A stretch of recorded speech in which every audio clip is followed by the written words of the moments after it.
All right, you guys ready for chapter 7? It's called The Moon Man. Jack's heart nearly stopped. He could hear Annie talking. "Hi," she said. "We come in peace." There was silence. Then Jack heard Annie say, "Thank you. I have to help my brother up now." A moment later, Annie rolled Jack onto his back.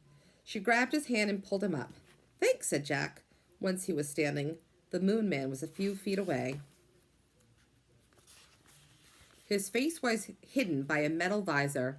He looked like a spaceman, a huge spaceman with a giant tank on his back. It was as big as a refrigerator. "That's a jetpack," said Jack.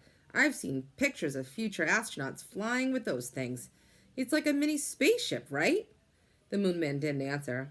"I don't think he can hear us," said Annie. "He's not hooked up to our radio." "Oh, right," said Jack. "I'll write him a message." "Good idea," said Annie. Jack pulled out his notebook and pencil. He wrote, "We're Jack and Annie. We come to you in peace from America."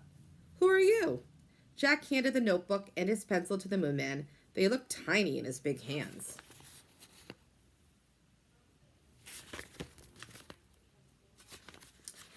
The Moon Man looked down at his message. He looked at the tiny pencil. Then he turned the notebook over.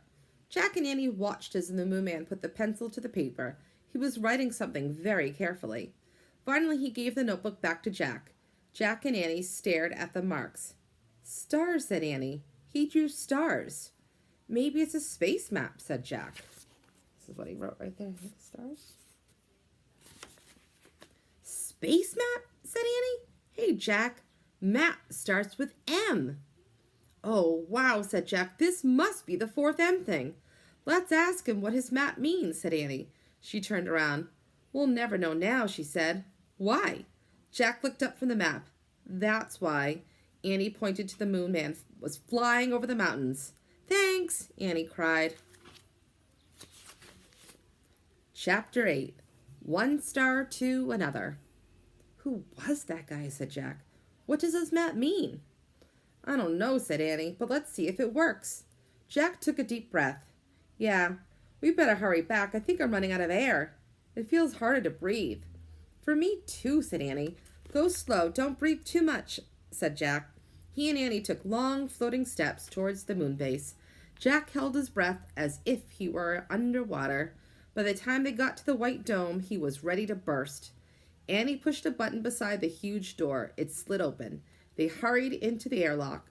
The door closed behind them, and the door to the hallway opened. Jack opened the visor of his helmet. He took a long, deep breath and let it out. "Let's get out of these suits," said Annie. "Good idea." Jack was dying to free his arms and legs. As they moved clumsily into the spacesuit storeroom, Jack felt heavy again.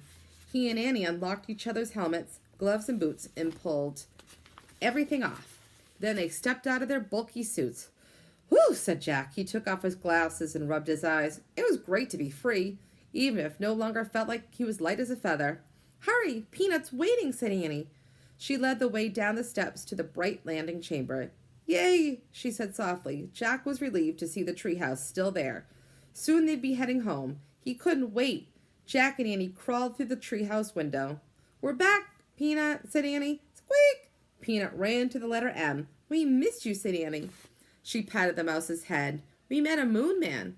"Sorry, Peanut, but you have to move," said Jack. "We have to put the map on the M." Annie gently lifted the mouse off the M. Jack tore the star map out of his notebook. He placed it on the M next to the mammoth bone, the mango, and the moonstone. He sighed, then he sat back on his heels. "Hand me the Pennsylvania book," he said.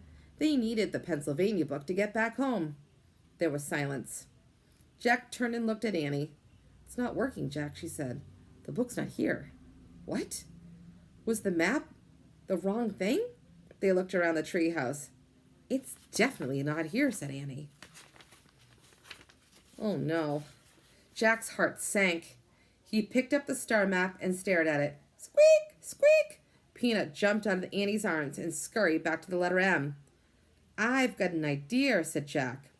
He reached into his back and took out his pencil. "What are you doing?" said Annie. "You know how to draw a constellation," said Jack.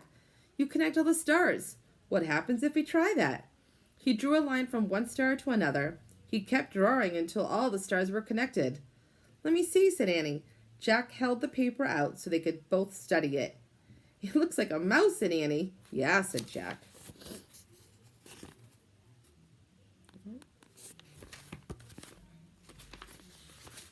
Is there such a thing as a mouse constellation, said Annie. I don't think so, said Jack. Squeak! Annie and Jack looked at Peanut. She was standing on the M. Oh, wow, Jack, Annie whispered. I think I know the fourth M thing is. Jack grinned. Me too, he said. It's a mouse, they said together. Squeak, squeak. Maybe the spell is moonstone, mango, mammoth bone, mouse, said Annie. Jack touched each M thing in turn as he whispered, Moonstone, mango, mammoth bone, mouse. Let's say it over and over to see what happens, said Annie. Together they chanted, Moonstone, mango, mammoth bone, mouse. Moonstone, mango, mammoth bone, mouse. Everybody, moonstone, mango, mammoth bone, mouse. Moonstone, mango, mammoth bone, mouse. Suddenly a bright light filled the treehouse. The light got brighter and brighter and brighter. The brightness was blinding and whirling. The air spun with brightness. Then everything was clear. Peanut the mouse was gone. And Morgan Le Fay stood before Jack and Annie. Dun, dun, dun. Be back shortly with Chapter 9.